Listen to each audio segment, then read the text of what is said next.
selametle gideceğim. Kosen pun akhirnya mengatakan selamat tinggal pada Hachi-a. Hachi pun lalu pergi meninggalkan istana. Janet kemudian bicara pada Kosen Sultan. Janet berkata, "Jangan khawatir Sultana, selama aku di sini, tidak seorang pun akan melukai pangeran." Ellerimize hiçbir zarar gelmeyecek. Sultan Osman pun menanyakan pada Omer, apakah menurutmu keputusanku ini benar? Ibuku dan Hachi-a telah bersumpah kalau mereka tidak bersalah. Mereka bersumpah bahwa mereka tidak mengkhianatiku.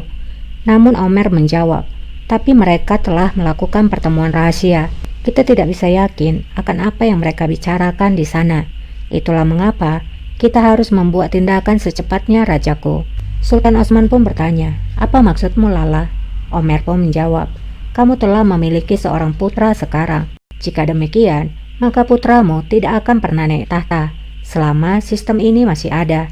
Jika diperlukan, buatlah perintah baru segera. Buatlah putramu sebagai satu-satunya ahli waris tahta. Tahtın yegane varisi olsun. Beralih kepada Kosen, ia pun sampai di istana lama. Ia lalu masuk ke ruangan Safiye. Sultanım geldiğinizde ben... Ia lalu berkata, kamu pergi ke istana dan melaporkan tentangku pada putraku. Safiye pun menjawab, dia bukanlah putramu. Kamu telah kehilangan putramu saat ketika kamu membuatnya naik tahta. Kosen pun menjawab, katakanlah jika itu benar. Lalu apa yang kamu dapatkan? Untuk siapa? Sehingga kamu mempertaruhkan dirimu. Apakah untuk putra pemarah Halime? Atau kamu memiliki seseorang yang lain di dalam pikiranmu? Safiye pun menjawab, aku hanya ingin membuka mata Osman untuk melihat wajahmu sebenarnya. Kosen pun sadar dan berkata, Iskender, bukankah dia masih hidup? Safiye pun menjawab, apakah kamu sudah gila? Apakah kamu sudah lupa? Kamulah yang sudah mengirimkannya ke dalam kematian. Kosen pun menjawab, aku harap demikian. Atau kamu akan mengalami rasa sakit kehilangan anakmu sekali lagi. Setelah mengatakan hal itu, Kosen meninggalkan Safiye. Kita beralih ke istana. Pasa, Aga, dan juga tentara telah berkumpul. Rupanya, mereka berkumpul untuk mendengar perintah baru yang akan diumumkan. Ağalar, paşalar. Lala Omer pun lalu keluar.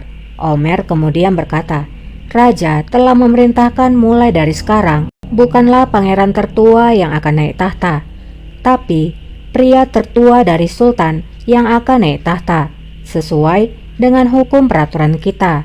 Hal ini membuktikan bahwa pengaruh Lala Omer bisa mengubah pemikiran Sultan Osman.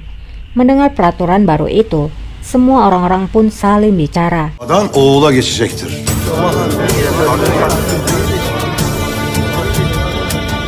Mufti lalu berkata, bagaimana bisa itu terjadi Lala Omer?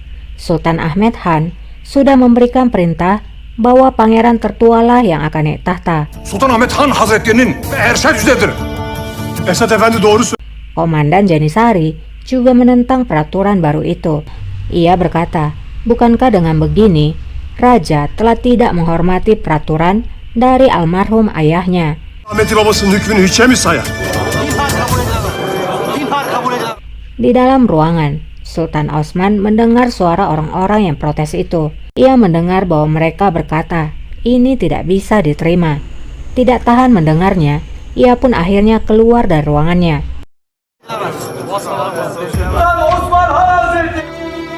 Sultan Osman pun datang dan menunjukkan dekret itu di tangannya. Sultan Osman kemudian berkata, apakah kalian membicarakan hal ini? Sultan Osman langsung merobek kertas itu dan melemparkannya. Bahsedersiniz. Herkes işitsin ve biz. Sultan Osman kemudian berteriak, semua orang dengarkan aku. Inti dari negara adalah hukum kuno, dan itu akan diatur dengan undang-undang. Aku akan mengikuti perintah dari nenek moyangku. Siapapun yang berani menolak keinginanku, maka aku akan mengambil kepalanya. Aynen devam ettireceğim. Cüret ederse kellesini alırım. Semuanya menjadi diam dan menunduk.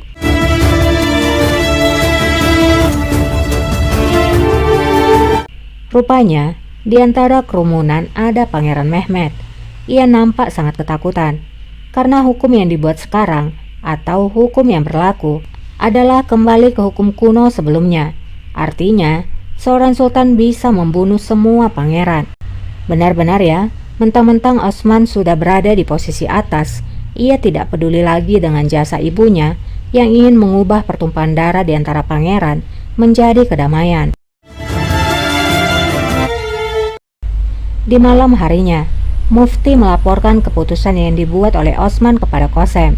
Qasem pun berkata, apa yang Osman coba ingin lakukan, apa yang ingin dia siratkan dengan menyatakan secara terbuka bahwa ia telah mengubah perintah tersebut. Apakah dia ingin membunuh adiknya? Mufti menjawab, buang pikiran itu Sultana. Tampaknya raja hanya masih marah. Dia hanya mencoba untuk menakutimu. Qasem menjawab, ini adalah pekerjaan ular dari Lala Omer. Dia membuat Osman melawanku. Aku tidak mempercayai putraku. Aku tidak tahu apakah aku bisa mempercayainya lagi. Halil, yang meskipun sudah dipecat, tetap mendukung Qasem. Ia berada di sana dan ia pun berkata, apa perintahmu Sultana? Apa yang akan kita lakukan? Qasem pun menjawab, kita akan melakukan apapun yang diperlukan untuk keselamatan putraku Halil Pasha. Terutama, kita harus melindungi Pangeran Mehmet. Aku tidak bisa menempatkannya dalam bahaya. Dia adalah harapan terbesarku. Di lorong istana, seorang aga bernama Sulaiman memberikan surat kepada Aisyah. Kösem Sultan'ımız yollamışlar. Sulaiman berkata, surat ini adalah dari Qasem Sultan. Ini sangat penting. Aisyah pun menerima surat itu dan membacanya. Ayşem, Mehmet'in hayatı Isinya begini, Aisyahku tersayang, hidup Mehmet dalam bahaya. Osman telah memberikan perintah untuk mengeksekusi dirinya. Algojo akan datang malam ini. Mehmet harus melarikan diri segera dan berlindung di barak Janisari. Setelah membaca surat itu, Aisyah sangat panik. Aman ya Rabbi, kim getirdi? Lalu bertanya, siapa yang membawa surat ini? Sulaiman pun menjawab, seorang aga dari istana lama. Kita harus segera membawa pangeran keluar dari istana. Aisyah pun menjawab, tidak Sulaiman aga. Bagaimana kita tahu bahwa ini berasal dari ibuku? Kita harus memastikannya. Sulaiman pun terdiam. Derhal eski saraya git. Aisyah lalu menyuruh seorang aga untuk pergi ke istana lama berbicara dengan ibunya. Cari tahu apakah itu benar-benar dari ibuku. Aga itu pun segera pergi.